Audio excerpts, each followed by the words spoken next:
오늘은 지난 시간에 이어서 김승호 회장의 돈의 속성 후반부를 리뷰하도록 하겠습니다. 전반부 영상이 궁금하신 분들은 제가 미리 촬영해둔 전반부 영상을 참고해 주시기 바라겠고요. 후반부에도 상당히 재밌는 내용들이 많습니다. 간단하게 목차를 한번 살펴보면 세 번째 섹터에는 직장인들이 부자가 되는 두 가지 방법, 그리고 김승호의 투자 원칙과 기준, 자식을 부자로 만드는 방법. 네 번째 섹터에는 흑수저가 금수저를 이기는 법, 아직도 할 사업은 끝도 없이 많다, 돈을 모으는 4가지 습관 등 상당히 재미있고 유익한 내용들이 많기 때문에 영상 꼭 챙겨보시고 책도 구매하셔서 끝까지 한번 읽어보시면 여러분들 인생에 상당히 많은 도움이 될 거라고 생각을 합니다.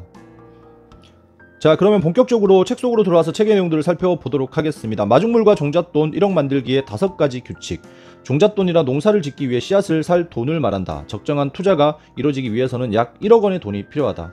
1억 원 정도는 돼야 주식이나 부동산에서 의미 있는 투자를 할 수 있기 때문이다. 작은 돈으로는 투자에서 이익이 발생하거나 손해가 발생해도 별 보람이나 충격이 없어 관심을 가질 수 없다. 이제 청년들이 1억 원을 만들기 위한 현실적인 5가지 방법을 제시하고자 한다.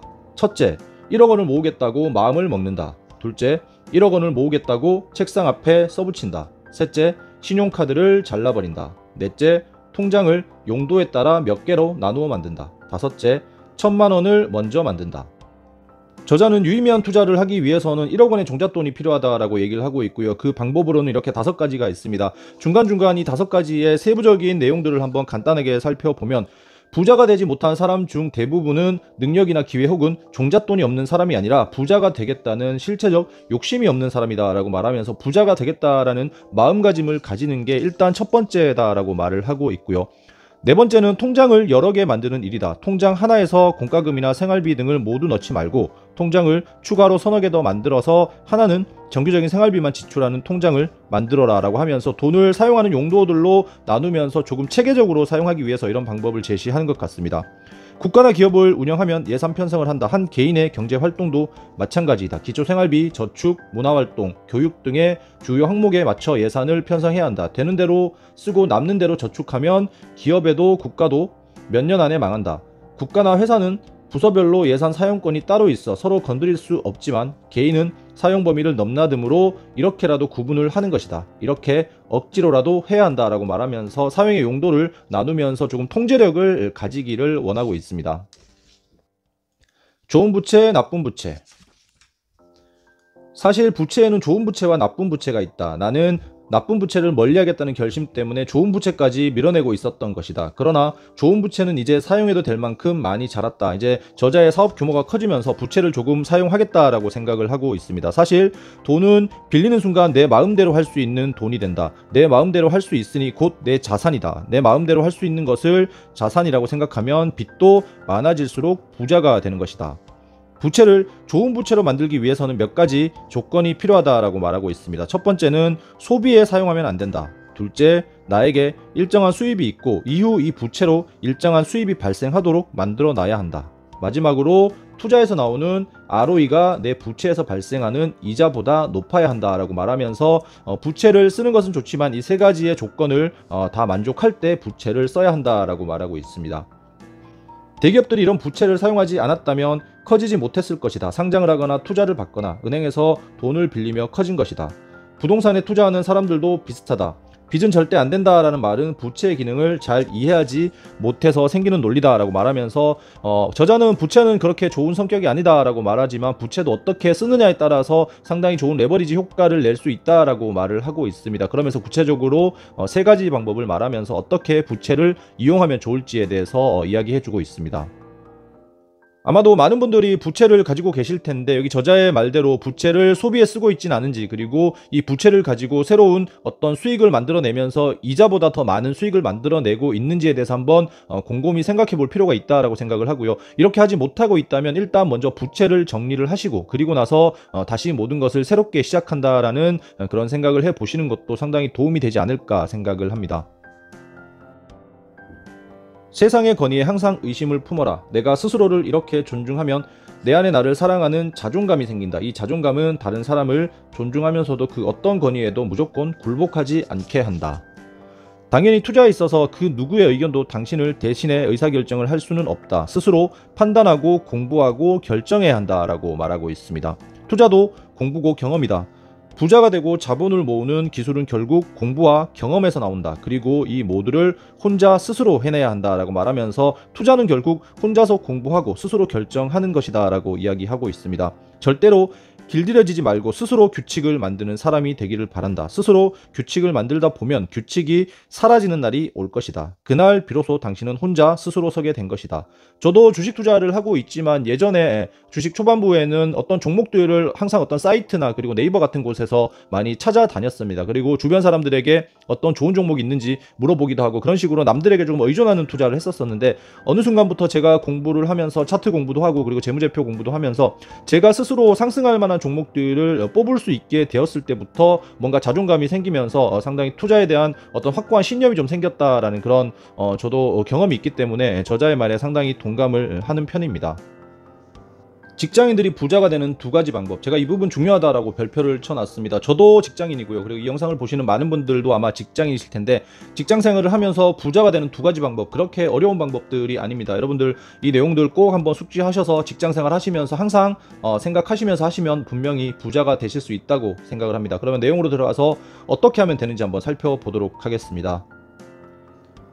정해진 시간에 일하는 피고용인이 아니라 급여를 주고 지시를 하고 시간에 상관없이 일하는 고용주처럼 일해야 한다. 즉 스스로 1인 기업이라고 생각하면 된다. 그러면 상사나 회사는 내 고객이 된다. 나를 1인 기업의 경영자라고 생각하면 항상 서비스 개선을 위해 고민을 하고 노력할 것이다. 나로 인해 고객의 수입이 더 발생할수록 나도 수입이 더 발생하고 승진을 이어가게 된다라고 말하면서 직장인이 노동자, 고용자라고 생각을 하지 말고 본인이 1인 기업의 경영자라고 생각을 하면 모든 것이 쉽게 풀릴 수 있다라고 이야기를 하고 있습니다.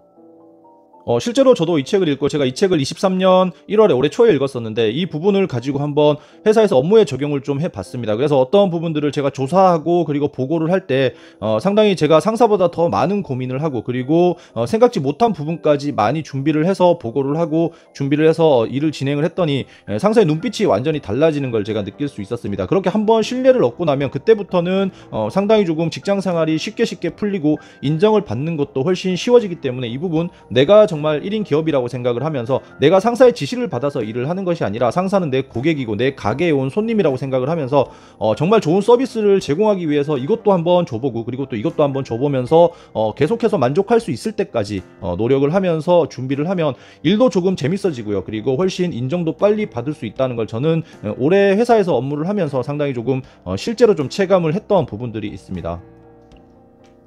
한 사람은 능력이 뛰어나지만 충성도가 없고 다른 한 사람은 충성도가 높지만 능력이 모자란다면 사장은 누구를 승진시킬까? 충성도는 필수 요건이고 능력은 선택 요건이기 때문에 능력이 조금 모자라도 충성도가 강한 직원을 승진시킨다라고 말하고 있습니다. 그래서 평균보다 조금 나은 성과와 충성도만 있으면 막강한 임원의 후보군이 된다라고 말하고 있습니다. 그래서 저자는 여기서 충성도가 조금 더 중요하고 성과는 평균보다 조금만 나으면 된다라고 말하고 있습니다. 물론 저자의 개인적인 생각이긴 하지만 저도 이 부분에는 조금 동의를 하고 있습니다. 그중 하나는 보고하는 시간이다. 상사에게 지시를 받고 업무를 끝냈으면 끝냈다고 확인 보고를 해주는 것이다. 했으면 그만이지라는 행동은 상사의 기준에서 보면 하지 않은 것과 같다라고 말하고 있습니다. 이 작은 행동이 상사에게 가장 강력한 영향을 준다. 그래서 가장 중요한 건 보고하는 시간이다. 제가 이제 예전에 회사 생활하면서 상사에게 들었던 이야기는 묻기 전에 상사가 궁금해하기 전에 먼저 말해주는 것이 가장 중요하다라고 말하고 있습니다. 일단 상사가 이건 어떻게 됐지라고 이건 잘 진행되고 있냐라고 물어보는 순간 내가 했던 일의 성과는 절반으로 준다라고 생각을 하면 되고요. 일단 내가 진행하고 있는 상황들을 계속해서 상사에게 귀찮다 싶을 정도로 실시간으로 보고하고 그리고 약간의 방향 수정이 필요하다라고 또 생각이 되면 그 즉시 방향 수정을 받을 수 있기 때문에 훨씬 저는 효율적으로 일을 할 수 있는 방법이라고 생각하기 때문에 보고는 직장에서 정말 중요한 부분이라고 생각을 합니다. 또 하나는 인사다. 상사를 어려워하지 말고 엘리베이터에서 만나든 식당에서 만나든 다가가서 인사하라 라고 말하는데 회사에서 보면 이제 사장님이 엘리베이터를 타고 있으면 직원들이 기다리고 있다가 문이 열리고 사장님의 얼굴이 보이면 뒷걸음질을 치고 타지 않는 모습들을 많이 볼 수 있습니다. 그럴 때 자신있게 들어가서 사장님께 인사하면 훨씬 좋은 인상을 받을 수 있다. 저는 이 부분에 상당히 좀 공감을 하고 저도 웬만하면 뭐 엘리베이터에 사장님이 타 계시면 들어가서 인사를 하려고 노력을 하고 있습니다. 결국 직장에서의 성공 원리는 아주 간단하다. 자기 일처럼 성실하게 일하고 보고를 바로 하고 인사를 잘 하면 된다. 이 세 가지만 잘하면 정말 저도 성공할 수 있다라고 생각을 합니다. 그렇지만 이게 그렇게 또 쉽지만은 않은 게, 타고나지 않으면 조금 힘든 부분이 있는 것 같고요. 보고를 하는 게 습관화되지 않으면 보고를 생각보다 그렇게 잘하는 직원들이 많이 없는 것 같기는 합니다. 그래서 자기 일처럼 일을 성실하게 하고 평균 이상의 성과를 내고, 그리고 보고를 바로바로 하고 인사를 잘 하면 된다라고, 아주 심플하지만 아주 기본이 되는, 그리고 아주 중요한 부분이라고 할 수 있기 때문에 지금 직장 생활을 시작한 지 얼마 안 되신 젊은 직원들 같은 경우에는 이 세 가지를 정말 철칙으로 여기시면서 생각하시면서 직장 생활 하시면 상당히 많은 도움이 될 거라고 저는 확신합니다. 예. 드디어 내가 후계자를 찾았나 싶을 정도로 아낌을 주게 마련이다. 그만큼 생각보다 이런 태도를 가진 직원이 없기 때문이다. 여러분들 주위를 살펴보면 정말 이렇게 세 가지를 다 갖추면서 긍정적으로 일하는 사람이 그렇게 많지 않다는 걸 저도 느끼고 있습니다. 직장인으로 부자가 되는 다른 방법은 투자이다. 직장에서 급여를 받는 사람이 투자를 하지 않고 부자가 될 방법은 부자와 결혼하거나 복권 당첨 밖에는 없다. 승진을 통한 성공을 꿈꾸지 않거나 기회가 없다고 생각되면 부지런히 투자에 대한 공부를 해야 한다. 위에 있는 이 세 가지도 하지 않으면서 투자 공부까지 하지 않으면 여러분들이 절대로 부자가 될 수 없습니다. 회사에서 올인해서 정말 열심히 일해서 임원이 돼서 큰 연봉과 그리고 많은 성과금을 받는 그런 사람이 되든지, 아니면 이런 부분에 기회가 없거나 여러분들이 이런 스타일이 아니라고 생각한다면 당장 지금 투자 공부를 해야 한다라고 이야기하고 있고요. 단 투자도 치열한 공부 끝에 성공이 온다. 직업이 두 개라고 생각하고 끊임없이 경제를 공부하고 관찰해야 한다.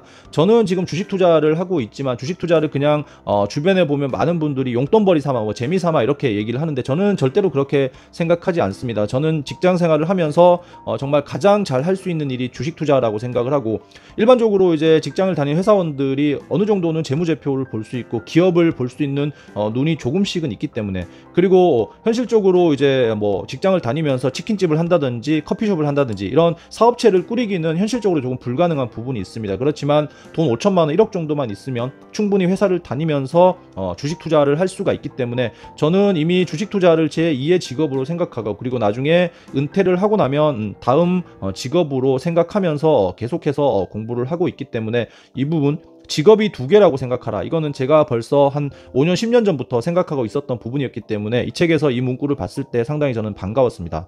물론 이 두 방법을 모두 실행하면 안정적 직장인이면서도 반드시 백만장자가 될 수 있다는 것을 약속한다 라고 말하면서, 사실 뭐 그렇게 어렵지는 않습니다. 직장생활 열심히 하면서, 그리고 인사 잘하고 보고 잘하면서 직장에서 어느 정도 인정을 받고요. 그리고 투자 공부를 게을리하지 않으면서 주식 투자도 어느 정도 진심을 가지고 내 두 번째 직업이다 라고 생각을 하면서 열심히 하시면 두 가지를 충분히 병행할 수 있다고 저는 생각하기 때문에 다른 복잡한 생각들을 하지 마시고 여기서 보면 저자가 얘기해주는 대로 한번 실행해 보시면 상당히 좋은 효과가 있을 거라고 저도 확신을 합니다.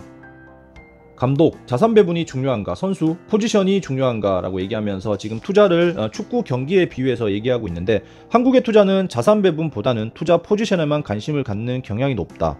어디에 투자할 것인가에 대한 공부와 정보는 많은 반면 어떻게 자산 배분을 할지에 대한 관심도는 떨어진다라고 말을 하고 있고요. 이처럼 돈은 각기 사용과 목적과 기간이 있다 때문에 자산 배분을 통해서 어디에 어떻게 어떤 방식으로 투자해야 좋은지를 투자 전에 먼저 생각을 해야 한다라고 이야기를 하고 있고, 개별 투자 종목의 선정이나 매수, 매도 시기보다도 어느 자산에 어떻게 들어가 있느냐가 수익의 대부분을 만들어낸다라고 얘기를 하고 있고요. 자산 배분 가치의 중요성을 잊고 항상 어느 종목에 투자해야 하는지만 찾는 실수를 하게 된다라고 이야기하고 있습니다. 주식에만 100% 투자할 게 아니라 채권이나 부동산, 예금 상품으로 나누고 각 자산을 얼마나 오랫동안 유지할 것인가도 미리 고민하고 각 자산에 따른 기대 이익률도 설정하는 모든 것이 자산 배분이다 라고 말하면서, 어떤 종목에 투자할 것인가 라기보다는 자산을 어떻게 배분하고 또 어떻게 운용을 하면서 얼마만큼의 기간 동안 투자할 것이냐, 이 부분이 투자의 거의 수익의 모든 것을 만들어낸다 라고 이야기하고 있습니다. 떨어지는 칼을 잡을 수 있는 사람, 떨어지는 칼을 잡기 위해서는 회사의 가격이 아닌 가치를 알고 있어야 한다. 시장의 변동성이 그 가치 이하로 내려가면 분할 매수에 들어가야 한다. 이를 위해서 투자 원칙이 있어야 하고, 투자 원칙은 이 회사의 본질 가치를 알고 있을 때 실행 가능하다. 투자 격언이라며 떨어지는 칼을 잡지 마라 라는 말과 물타기를 절대 금하고 손절하는 것을 투자 지침으로 삼아라 라는 말을 하는 사람들이 많다. 그러나 이 교훈은 기술적 투자 혹은 모멘트 투자를 하는 사람들의 얘기다라고 말하면서 손절과 그리고 떨어지는 칼날을 잡지 말라라는 건 단기 투자, 어느 정도 기술적 투자를 하는 사람들에게만 해당되는 이야기다라고 말하고 있습니다. 가치 투자를 지향하는 사람들은 칼이 떨어질 때가 사야 할 때다. 하지만 떨어지는 칼을 잡을 때 가죽장갑을 끼고 있으면 어떨까? 여기서 가죽장갑의 한쪽은 분할 매수이고 다른 한쪽은 회사의 본질 가치에 대한 확신이다 라고 말하면서 주식 가격이 하락할 때 공포를 느끼지 않는 투자자는 없다. 전혀 느끼지 않는다고 말하는 사람이라면 내 돈이 아니거나 거짓말이거나 사이코패스 중 하나이다. 누구나 공포를 느낀다. 그렇지만 투자는 시장과의 싸움이 아니라 자기 자신과의 싸움이다. 그나마 공포를 덜 느끼기 위해 분할 매수를 하고 미수를 쓰지 않고 적정 가치 이하에서 구매를 마쳤다면 경제방송 TV와 주가 모니터에서 벗어날 수 있어야 한다라고 말하면서 결국은 장기 투자, 가치 투자를 하려면 회사의 가치를 명확하게 알고 손절이나 또는 어떤 그런 기술적인 대응보다는 분할 매수와 그리고 본질 가치에 대한 확신이 중요하다라고 이야기하고 있습니다. 재무제표에 능한 회계사는 투자를 정말 잘할까? 가치 투자란 성장 가능성이 높은 기업의 주식을 적정 가격에 매입해 적정 가격을 넘어서면 매도하는 것으로 쉽게 이해할 수 있다. 또한 재무제표는 일종의 기업의 성적표이다. 재무제표만큼 이 기업이 앞으로 더 성장할 수 있는가를 확인할 만한 것은 없다. 하지만 투자는 확률을 기반으로 성공한다. 실패를 최대한 줄여야 성공 확률이 높아지기 때문이다. 당연히 리스크를 줄이는 것이야말로 성공의 지름길이다. 이익이 없거나 손실이 예측되는 회사를 걸러내기 위해 재무제표의 이해와 공부가 반드시 필요하다. 하지만 일반인과 특별히 다르지 않은 건 전문 지식이 필요 없어서가 아니라 투자 시기와 투자 심리를 회계장부가 알려주지 않기 때문이다. 회계장부가 좋은 회사를 고르는 데는 아주 중요한 역할을 하지만 결국은 수익을 내는 데에서는 투자 시기와 투자 심리가 상당히 중요하다라고 이야기를 하고 있고요. 사실을 확인한다고 해서 투자 매수와 매도 시기를 정확히 알 수 있는 것은 아니다라고 이야기하고 있습니다. 그래서 재무제표를 꼭 공부를 해야 된다라고 말하고 있고요. 멋지지 않은가? 주주도 사장이다. 사장이 된 기분으로 주식을 사면서 회사의 재무제표를 반드시 꼼꼼히 봐야 한다라고 말하고 있고, 부자가 되고 투자자로 살아남고 싶다면 반드시 재무제표를 공부하기 바란다. 이 회사의 기본적인 가치를 알 수 있는 거기 때문에 재무제표는 반드시 보고 투자를 해야 한다라고 이야기하고 있습니다.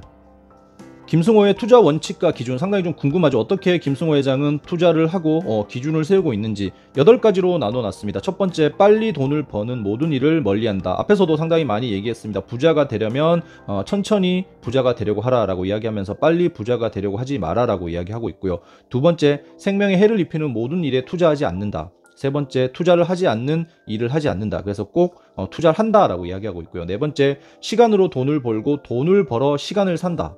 다섯 번째, 쫓아가지 않는다. 여섯 번째, 위험에 투자하고 가치를 따라가고 탐욕으로부터 도망간다. 일곱 번째, 주식은 5년, 부동산은 10년. 여덟 번째, 1등 아니면 2등, 하지만 3등은 버린다 라고 말하면서 김승호 회장의 투자 원칙 8가지를 이야기하고 있습니다. 조금 구체적으로 한번 들어가 보면, 비트코인이 $100도 안 되었을 때 큰아이가 재미로 투자해서 $160에 팔았다라는 말을 들었다. 나는 이때 무엇이든 빨리 이익이 나는 것은 결국 이익이 아니라고 가르쳤다. 설령 이것에 투자해서 돈을 벌었다고 해도 그 돈은 비슷한 이익을 추구하다가 결국 사라지기 때문이다. 그렇게 많은 돈을 갑자기 벌면 그때 딱 그만두고 평생 놀아도 되지 않냐고 말하는 사람들도 있지만, 한번 그렇게 돈을 벌고 나면 그런 투자만 찾아다니다 결국 모든 재산을 잃게 된다라고 말하면서 쉽게 버는 돈은 쉽게 나가고, 그리고 그때 나가지 않더라도 계속해서 그런 투자를 반복하기 때문에 언젠가는 모든 재산을 잃게 된다라고 얘기하고 있고, 이런 뜻밖의 행운은 사업가로서나 투자자로서 마약을 맞는 것과 같다라고 이야기하고 있습니다. 이런 마약 주사를 맞으면 10배, 20배, 100배짜리에만 관심을 가지게 되고 테마주나 작전주를 찾아다닌다. 사업도 인생을 한 방에 바꿔줄 거라 믿으며 사행성 사업이나 보물섬 투자, 금광, 제약주 같은 무지개 구름을 평생 찾아다니게 된다. 그래서 나는 빨리 무언가를 이루거나 이익이 많다는 모든 것으로부터 거리를 둔다라고 얘기하고 있습니다. 이 부분을 보면 이제 일반적인 우리 주변의 사람들 그리고 저희들의 모습과는 완전히 좀 반대라고 볼 수 있죠. 여기서 말하는 김승호 회장이 멀리하는 모습들을 저희는 너무나 좋아합니다. 한 번에 10배, 20배, 100배짜리를 항상 찾아다니고 테마주나 작전주를 항상 찾아다니고, 그리고 사업을 보면 이제 한 방에 인생 역전을 할 수 있는 것들을 항상 찾아서 그렇게 갈망하기 때문에 어떻게 보면 이 부분에서부터 마인드를 조금 바꿔야 되지 않을까 생각을 하고 있습니다.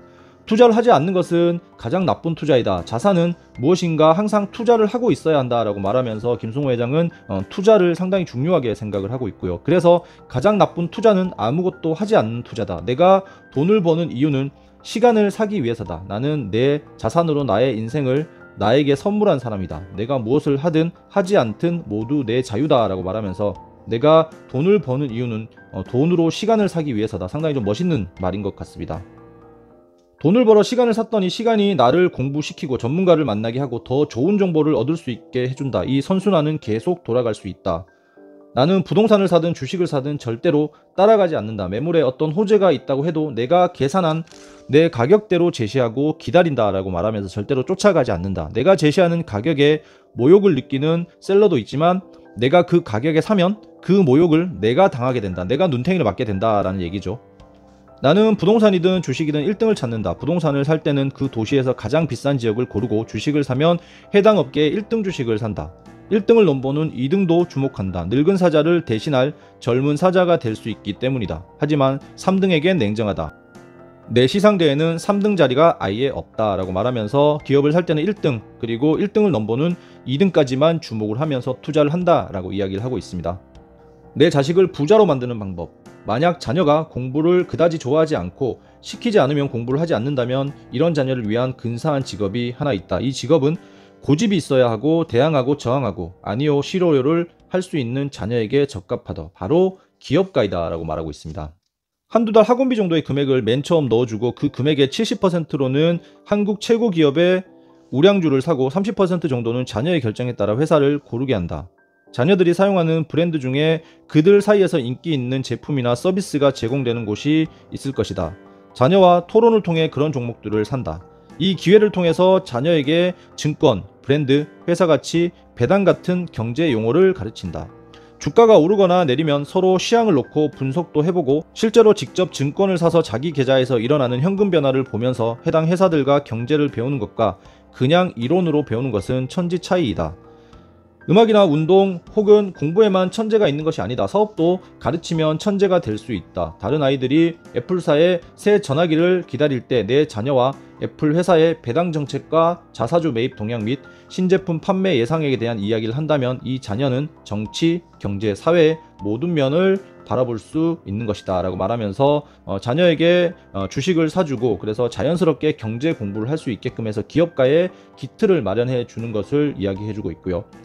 주식 투자는 단순한 투자 문제가 아니다. 사업을 이해하고 국가와 세계 경제를 이해하고 회사의 경영 시스템이 움직이는 것을 현장에서 볼 수 있게 하는 도구이다. 한국의 존리 대표의 제안처럼 사교육비로 돈을 쓰느니 차라리 이 돈을 아이가 어렸을 때부터 증권계좌 안에 넣어두면 아이가 대학 갈 때 학비로 쓸 수도 있고 창업을 할 수도 있을 만한 돈이 모아질 것이다.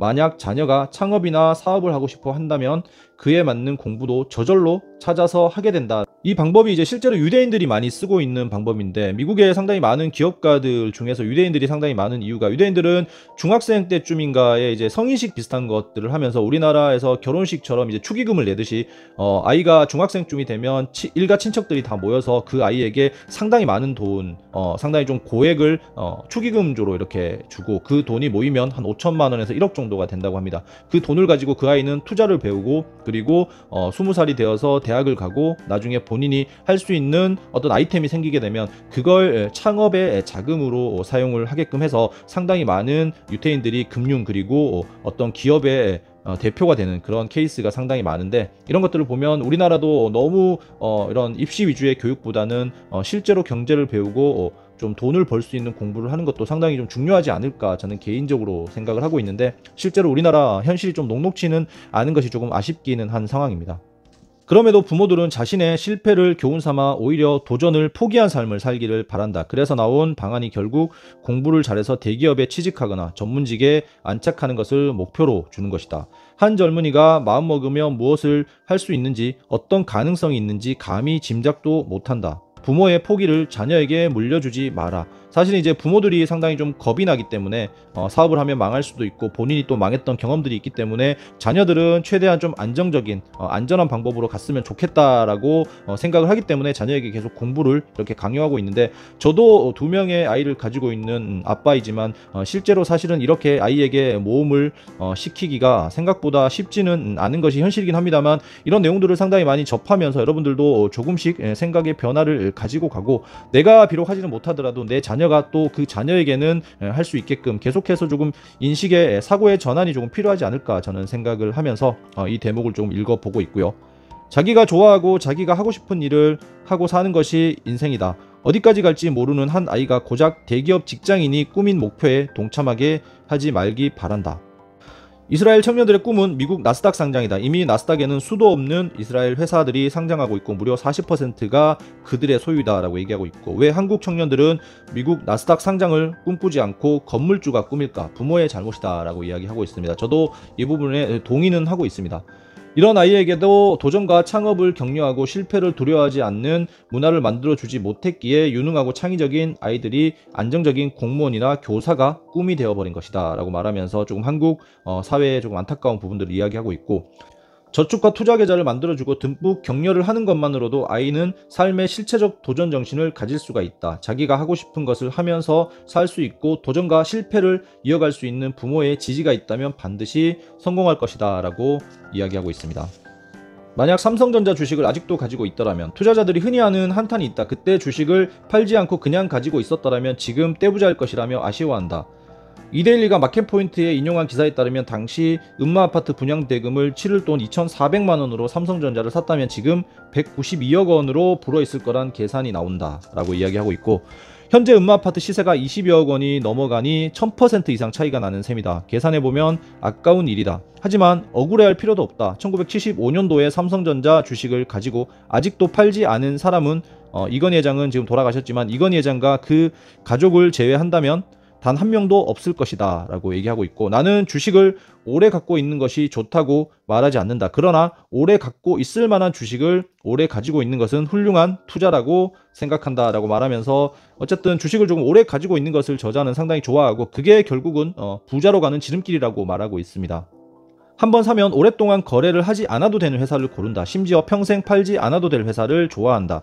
이전에 서로 이웃으로 지내던 두 사람 중 한 사람은 논밭을 팔아서 서울 변두리를 돌면서 집 장사를 하면서 돈을 많이 벌었다. 대신 아이들은 학교를 1년에 한 번씩 옮겨야 했고 결국 그 돈을 모아서 강남 아파트 입성을 마지막으로 투자 인생을 종료하고 보니까 옆집에 살던 가족은 땅값이 올라 그 동네에 100억 원짜리 상가를 올렸다는 이야기를 들었다라고 하면서, 다람쥐가 아무리 촐랑대도 궁둥이 무거운 곰을 못 이기는 것이다. 사업이든 사람이든 품성 좋고 성실한 사람을 찾았으면 헤어지지 말고 한평생 잘 살기를 바란다 라고 말하면서, 여기저기 움직이면서 메뚜기식으로 이렇게 투자를 하지 말고 좋은 기업을 찾아서 좀 우직하게 가지고 있는 것이 한 번에 이렇게 100억 원을 벌 수 있는 더 좋은 기회가 된다라고 저자는 이야기하고 있습니다.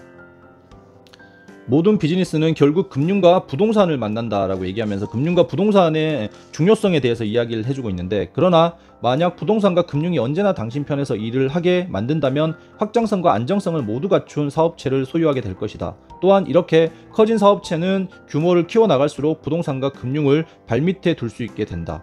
더 이상 파트너가 되겠다고 요구하지 않고 부하의 역할로라도 당신 옆에 붙어 있기를 바라게 된다. 하지만 여전히 방심하면 안 된다. 금융과 부동산은 언제나 세상의 강자였다. 강자에게 약하고 약자에겐 강한 역할을 하며 오랜 세월을 버텨낸 사람들이다. 당신이 방심하는 순간 언제나 발밑에서 칼날이 날아들 것이다. 자신의 사업에만 노력하지 말고 같은 열정으로 금융과 부동산도 함께 공부하기 바란다. 세상에 이름을 낸 모든 경영자들은 이 둘을 모두 제압하고 그 자리에 있는 것임을 상기하기 바란다 라고 말하면서, 성공한 사람들은 무조건 금융과 부동산에 능통했기 때문에 이 부분에 대해서 항상 공부를 하기 바란다 라고 당부하고 있습니다. 투자의 승자 자격을 갖췄는지 알 수 있는 11가지 질문, 이거 이제 제가 중요하다라고 별표를 쳐놨고, 여러분들도 여러분들이 투자의 승자 자격을 갖췄는지 한번 체크해 보시기 바라고, 저도 제 나름대로 한번 이렇게 체크를 해 봤는데 투자와 트레이딩을 구분할 수 없는가에 저는 구분을 할 수 있습니다. 그리고 두 번째, 매수와 매도의 기준이 없는가, 저는 나름대로의 매수와 매도의 기준을 정해놓고 하고 있고요. 그리고 있어 보이고 싶은가. 사실 이 부분은 약간 세모이긴 한데 뭐 사람이라면 다 대부분 있어 보이고 싶은 욕구가 있다. 제가 만약에 이걸 노로 썼다면 약간 스스로에게 거짓말을 하는 것 같아서 yes로 썼고요. 그리고 네 번째는 5년간 안 써도 될 돈을 마련하지 못했는가. 뭐 어느 정도는 조금 가지고 있기 때문에 저는 no라고 했고, 수입이 일정하지 않은가. 저는 회사를 다니면서 월급을 받고 있기 때문에 no라고 했습니다. 승부욕이 강한가. 이 부분도 사실은 뭐 때때에 따라 조금 다르지만 yes라고 했습니다. 승부욕이 조금 강한 편이라고 생각을 했고요. 부자가 되면 대중과 함께 살 마음이 없는가. 저는 부자가 되면 사람들에게 조금 제가 알고 있는 지식들을 나누면서 살고 싶기 때문에 no라고 했습니다. 빨리 돈을 벌어야 하는가. 이 부분 사실 앞에서 저자가 계속해서 빨리 부자가 되려고 하지 말라라고 하면서 그 부분을 읽을 때마다 상당히 좀 찔렸었는데, 이건 이제 아마 많은 분들이, 대부분의 사람들이 빨리 부자가 되고 싶은 마음은 동일하다라고 생각합니다. 그래서 저는 yes라고 했고요. 복리를 잘 모르는가. 복리에 대해서는 잘 알고 있습니다. 이 책을 통해서도 배우게 됐고 뭐 이미 알고 있었던 부분이기도 합니다. 10번째, 이번 달 신용카드 결제 대금을 다 갚지 못해 2월 시켰는가. 2월 시킨 금액은 없습니다. 그리고 기가 얇은 편인가. 저는 그렇게 기가 얇은 편은 아닌 것 같습니다. 그래서 저는 yes가 여기 3개가 나왔는데, 만약 이런 질문에 예라는 대답이 5개 이상이라면 투자를 절대 시작하면 안 된다라고 얘기하고 있고, 여러분들이 yes가 몇 개가 나왔는지 스스로 한번 챙겨보시고, 그러면 yes가 나온 부분들을 조금 개선하시려고 노력을 하실 필요가 있다고 생각을 하고, 조금 구체적으로 들어가 보면 트레이딩은 단순 매매이고 자신이 투자자인지 트레이더인지를 구분할 줄 알아야 시작도 할 수 있다라고 하면서 투자자와 트레이더를 조금 구분할 필요가 있고, 어떤 방식이 나에게 맞는지 확인하기 위해 많은 돈이 들어갈 수도 있는 상황이기 때문에 투자자와 트레이더 조금 명확하게 하실 필요가 있습니다. 매수와 매도에 대해 스스로 기준이 있어야 한다. 남이 만들어준 기준이 아닌 내가 만든 기준이다. 시장에서 가장 바보 같은 질문이 남에게 매수 매도 시기를 묻는 것이다. 이걸 묻는다는 건 스스로의 기준이 없기 때문이다. 기준이 없다는 뜻은 투자를 왜 하고 있는지 본인을 설득하지 못한다는 뜻이다 라고 하면서 매매에 대한 기준을 확실하게 가지고 있어야 되고, 있어 보이는 좋은 자동차를 사야 하고 명품 가방과 비싼 옷을 산다면 아직 투자 자격이 없다. 부자가 되기 전에 모든 자산은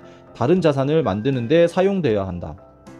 투자는 최소 5년 기다려야 제 가치를 한다. 5년간 쓰지 않아도 되는 돈만 투자하고 그럴 돈이 없으면 그런 돈을 만들든지 투자하지 마라 라고 이야기하고 있고요.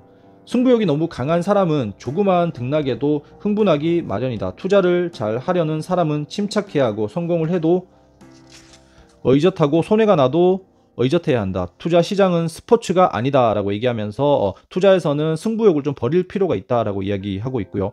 상품과 서비스는 대중 안에서 성장하고 죽는다. 자가용만 타고 다니고 셰프가 인사를 해주는 식당만 다니고 백화점에서 샤인머스켓과 애플망고만 사먹는 사람은 성공적인 투자자가 될 수 없다. 둘 다 능숙해야 된다라고 말하고 있습니다. 여유가 있어도 대중 안에서 항상 자연스러워야 한다라고 말하면서, 이게 전체적인 세상이 돌아가는 이치를 알려면 결국은 대중과 함께 있어야 된다라고 이야기하고 있고, 빨리 버는 돈은 빨리 사라진다. 빨리 돈을 벌려면 눈부신 위험자산을 쫓게 돼 있다. 벌어도 결국 물에 던져진 솜사탕처럼 사라지고 만다라고 계속해서 저자가 강조하고 있는 부분이고, 복리를 이해하지 못하는 사람들은 글을 모르고 대학에 온 것과 같다라고 이야기를 하고 있고요. 신용카드를 사용하는 것은 아주 나쁜 경제활동이다라고 말하면서 저자는 신용카드 사용을 상당히 좀 하지 않을 것을 강조하고 있고, 기가 얇은 사람은 본인만 피해를 당하는 게 아니라 가족을 힘들게 하고 가까운 이들에게 피해를 입힌다. 스스로 마음에 자립이 생기고 매사에 합리적 의심을 할 수 있기 전까지는 아무것도 하지 마라. 아내나 남편이 허락할 때까지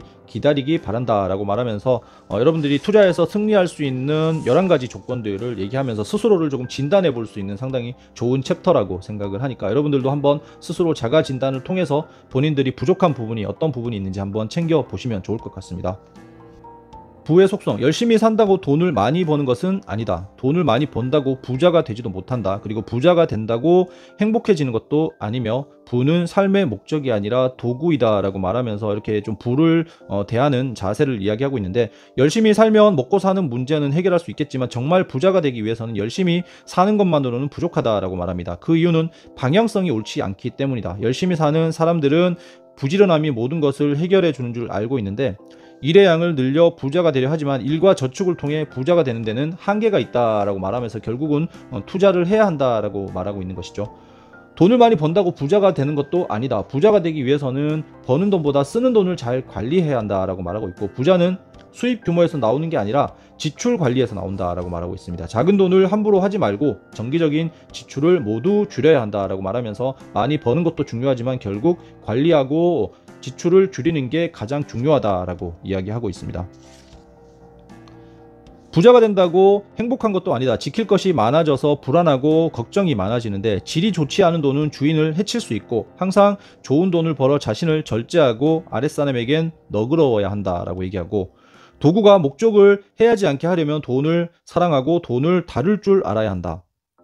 존중을 받지 못한 돈은 영영 떠나가고 사랑을 받은 돈은 다시 주인 폼으로 돌아온다.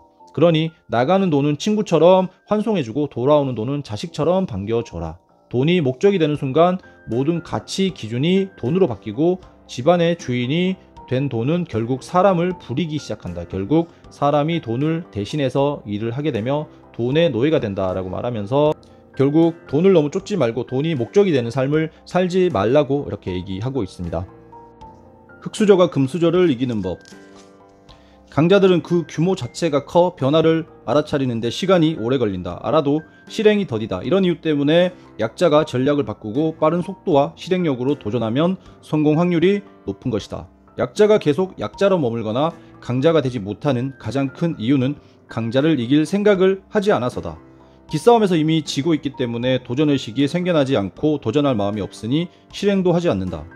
생각을 바꾸면 강자야말로 약자의 밥이다. 이들이 보지 못하는 곳이나 부족한 부분을 찾아 개선하고 도전하는 일은 약자가 훨씬 더 잘할 수 있다. 강자를 겁낼 이유가 전혀 없다 라고 말하면서 약자들은 상대적으로 조금 규모가 작기 때문에 그만큼 기동성이 좋아서 변화에 상당히 좀 민첩하다라고 얘기를 하고 있습니다. 흙수저는 금수저를 두려워할 필요가 없다. 금수저이기 때문에 갖고 있는 장점이 단점이 되기도 한다. 차별적 변화를 찾아 빨리 움직이는 것은 약자만의 장점이다. 생각을 바꿔보면 약자가 강자의 밥이 아니라 강자가 약자의 밥이다. 결국 강자는 이미 가지고 있기에 강자가 아니며 강자가 되겠다고 마음먹은 사람이 강자인 것이다. 역사는 언제나 그렇게 흐른다. 당신의 사업 펀은 얼마인가? 펀은 주식시장에서 회사 가치를 측정하는 데 중요한 자료이다.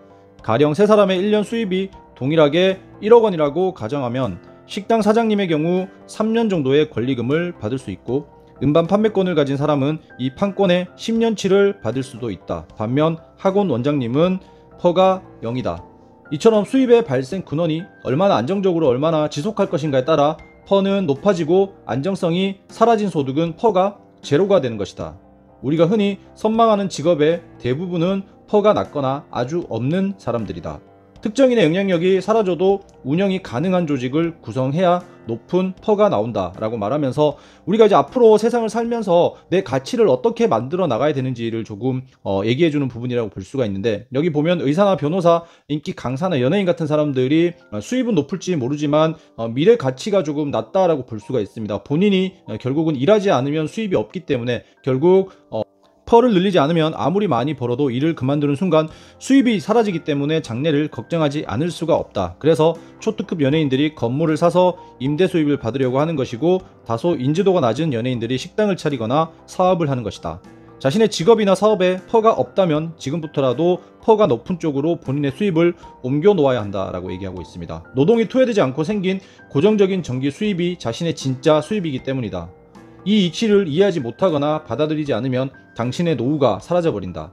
아무리 연간 수입이 높아도 결국 끝은 같다. 현재 자신의 수입에 방심하지 말고 스스로에게 높은 퍼를 줄 수 있는 경제활동을 독려하기 바란다 라고 말하면서 자신이 일을 하지 않아도 계속해서 수익이 창출될 수 있는 투자자라든지 또는 건물을 가지고 있는 건물주라든지 이런 부분으로 계속해서 본인의 부를 옮겨가면서 노후를 준비해야 된다라고 이야기하고 있습니다. 창업을 꿈꾸는 젊은이는 작은 회사로 가라. 자본이 없거나 아이디어가 없어도 창업할 수 있는 방법이 있다. 만약 당신이 반드시 창업을 하겠다고 마음먹은 청년이라면 자신이 앞으로 하고 싶은 직종의 작은 회사를 선택해서 들어가기 바란다. 직원은 서너 명 내외로 직책은 있어도 업무 영역이 구분되지 않을 정도로 작은 회사도 좋다. 회사가 성장하면 성장하는 대로 온갖 것을 배울 수 있고 실패하면 사장님이 망하는 것이다. 급여를 받으면서 사업 공부를 하는 셈이다 라고 말하면서 큰 회사보다는 작은 회사를 들어가면 훨씬 성장 가능성이 크고 많은 것을 배울 수 있다 라고 이야기하고 있고요. 높은 급여와 좋은 복지를 원하면 당장 대기업에 들어가는 것이 좋겠지만 대신 평생 급여 생활자로 살아야 한다. 돈이 한 푼도 없는 청년도 몇 년 안에 커피숍 매장을 가질 수 있는 비법을 소개하겠다. 동네 커피숍 중에 장사가 잘 되는 매장에 들어간다. 그런 매장들은 항상 알바나 직원을 구한다. 취직이 되고 나면 일을 배우자마자 맹렬한 기세로 사장님을 대신할 정도로 열심히 일해라. 마치 자신이 주인이 된 것처럼 시키지 않은 일까지 눈치껏 다 알아서 한다. 그렇게 되면 매니저가 되어 매출도 올리고 직원 관리도 잘 하면서 매장에 사장님이 필요 없는 상황을 만들게 된다. 그러면 사장님은 두 가지 행동을 할 것이다. 어떤 사장은 놀러나 다닐 것이고 어떤 사장을 매장을 하나 더 오픈하려고 할 것이다. 사장은 당신이 회사를 그만둘까봐 겁이 날 것이다. 더 이상 실내 골프장에 다니지 못한다. 2호 매장을 운영할 사람이 없기 때문이다. 당신의 열정과 능력을 담보로 사장님과 동업자가 될 수 있는 기회가 생기는 것이다. 이렇게 급여를 받으면서 일과 사업을 배울 수 있다. 또한 자신이 이 일을 잘 한다는 것을 알면 혼자서도 언제든 창업이 가능해진다. 무엇이 되었든 바꾸고 개선하고 싶은 게 있다면 3개월만 지속하기를 권한다. 그것이 무엇이든 전문가 수준이 되고 싶다면 3개월만 죽어라고 파보자. 3개월이면 몸도 마음도 생각도 바꾸기에 가장 좋은 시간이다. 삶을 개선하고 바꿔나가려면 이런 실천적 노력을 일정 기간 동안 하는 것이 가장 좋다. 이 과정으로 습관이 생긴다. 구체적으로 아무것도 시도하지 않은 사람은 다음 달이나 내년에 다른 삶을 살 수 있을 거라는 희망을 버려야 한다. 무엇이든 열심히 하고 지속적으로 해보자. 어려워도 100일만 해보자 라고 얘기하면서 결국 어떤 것을 시작을 하려고 해도 생각만 하는 사람이 있는 반면 이렇게 3개월만 하면 본인에게 습관이 생기면서 성공에 다다를 수 있는 그런 길이 열린다라고 저자는 이야기하고 있습니다. 사업가는 스스로에게 자유를 줄 수 있는 유일한 직업이다 라고 얘기하면서 대기업에서 가장 큰 성공은 임원이 되는 것이다. 확률은 0.7%라고 말하고 있습니다. 입사 후 부장까지 승진하는 경우는 평균 18년 그리고 임원까지는 평균 22년이 걸린다라고 얘기하고 있고 부장 승진은 2.4%, 나머지 97.6%는 부장이 되지 못하면서 해고가 되는데 그때 나이가 40대 중반이라고 이야기하고 있습니다. 결국 임원이 돼도 급여 생활자에 불과하다. 임기를 마치면 한국에 자리가 있을지 걱정이 태산이고 퇴직하면 자동차와 아이들 학비는 어떻게 해야 할지 고민이 많았다.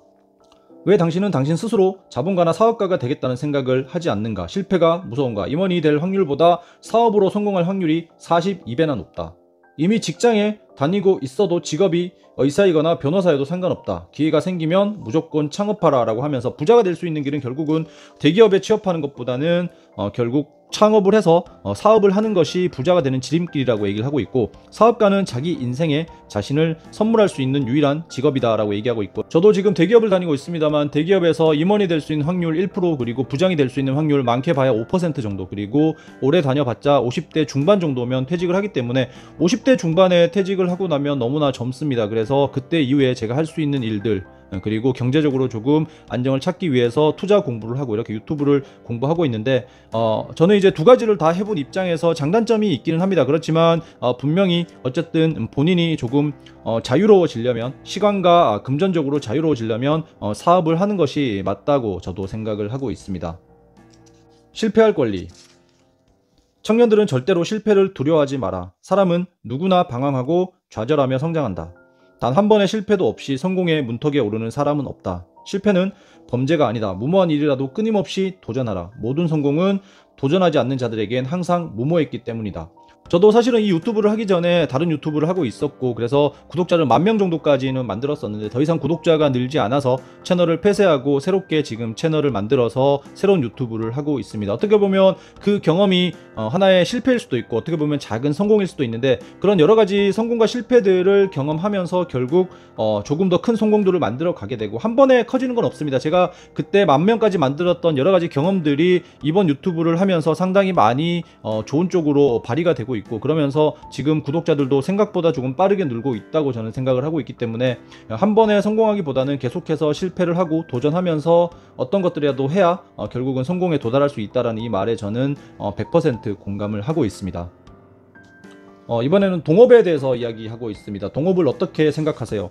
동업은 잘 되어도 문제고 안 되면 더 문제다. 동업자를 잘못 만나면 일에 대한 스트레스보다 동업으로 인한 스트레스가 더 무서워진다. 그러나 좋은 동업자를 만나면 당신 같은 사람 두 사람이 함께 힘을 합친 것이다. 그러니 좋은 동업자 관계를 유지하기 위해서는 모든 것을 문서화하여 서로의 자산을 존중해줘야 한다. 돈이 서로 친구가 되고 가족이 되는 일은 정확한 계약이 있을 때만 일어난다. 우정은 우정대로, 돈은 돈대로 따로 생각하기를 바란다. 남의 돈에 대한 존중만이 모든 동업의 문제를 해결해준다 라고 말하면서 동업을 하게 되면 꼭 어떤 계약관계에 의해서 정확하게 이야기를 하고, 그리고 남의 돈을 항상 존중하면서 동업을 해야 된다라고 이야기를 하고 있습니다. 길을 모르겠으면 큰 길로 가라. 강남에 마음에 드는 건물을 하나 살 때의 이야기다. 부동산 안목이 뛰어나신데 비법 한 가지만 가르쳐 주시지요 라고 저자가 그 건물주에게 질문을 했고, 잠시 침묵을 지키던 그가 내 질문이 진지하다고 생각했는지 정말 딱 한 가지만 이야기해주고 나갔다. 나는 지하철 입구에서 나오면 바로 보이는 건물만 삽니다 라고 이야기를 했습니다. 이후 이 양반의 기준이 나의 부동산 매입 기준이 됐다. 부동산 전문 투자자가 아닌 사람이 얻을 수 있는 가장 크고 안전한 이익은 로케이션이라는 것을 알게 되었기 때문이다. 결국은 부동산을 살 때 저기 뒷골목에 있는 싼 건물보다는 가격이 조금 비싸더라도 대로변에 있는, 지하철역 바로 앞에 있는 접근성이 좋은 건물을 사는 것이 가장 좋은 방법이다라고 이야기를 하고 있고, 항상 큰 길에 있는 건물만 구매하는 것만으로 이미 훌륭한 투자를 하고 있다. 부자가 되지 못하는 사람들은 부자가 되지 못하는 생각을 가지고 있다. 서울 시내 부동산이 비싸다는 것은 다 알고 있다. 그것은 비싼 이유가 있어서 비싼 것이다 라고 이야기를 하고 있고, 요지에 작은 건물을 사면 되고 애플 주식을 좀 더 적게 사면 되는 것을 지름길을 찾겠다고 달려나가다가 막다른 골목길에 다다르는 실수를 하는 것이다 라고 말하면서, 결국은 주식을 사려면 대장주를 사고, 그리고 건물을 사려면 대로변에 있는 건물을 사는 것이 좋다고 저자는 이야기하고 있습니다. 쿼터 법칙. 사실 버핏의 검소함을 존중하고 존경한다. 세계 최고 부자들 중 한 사람이 실제로 지극히 평범한 미국 중산층의 삶을 살고 있으니 담장에 철조망이나 경비원을 세워두지 않고도 살 수 있는 것이다. 하지만 존경한다고 따라하고 싶은 생각은 전혀 없다라고 말하고 있습니다. 나 역시 대단한 사치를 하는 것은 아니지만 다른 기준을 갖고 있기 때문이다. 나는 이것을 쿼터 법칙이라고 부른다.